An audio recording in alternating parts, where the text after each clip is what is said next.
লেনটা follow করেন, তাই না? এই দাগ বরাবর যদি আপনি গাড়িটা চালাতেন তাহলে কি হবে? একবার সাথে সাথে গাড়িটা উল্টে যাবে। একটু এদিকে দেখেন। আপনার বক্তব্যটা বলবেন। এই যে এই রাস্তাটা তো আপনারা রাতে আন্ধারে যাওয়া আসা করেন, তাই না? তো এই রাস্তাতে কি অবস্থা দেখেন তো, এটা কি অবস্থা করে রেখেছে সরকার, রোড কর্তৃপক্ষ।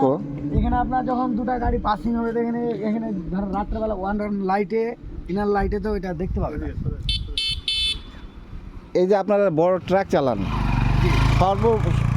প্রথমে আপনাদের সমস্যা হবে।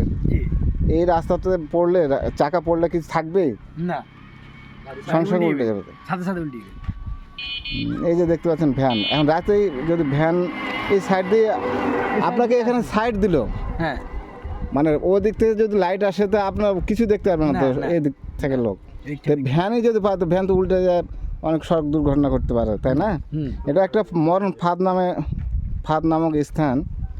দর্শক দেখেন, এটা হচ্ছে নওগাঁ জেলার পোশা উপজেলা কপালের মোড় থেকে ডিগিরহাটের রাস্তাটা। এটা হচ্ছে আপনার কলোনি বাজার থেকে দক্ষিণে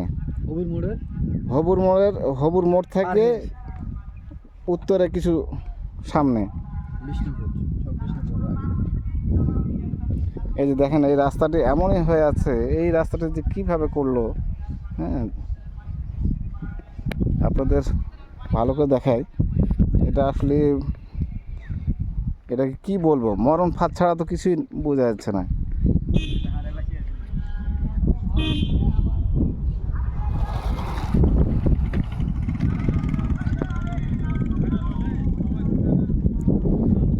এই রাস্তাটির জন্য উপজেলা প্রশাসন বা ঊর্ধ্বতন কর্তৃপক্ষের দৃষ্টি আকর্ষণ করছেন অনেকে।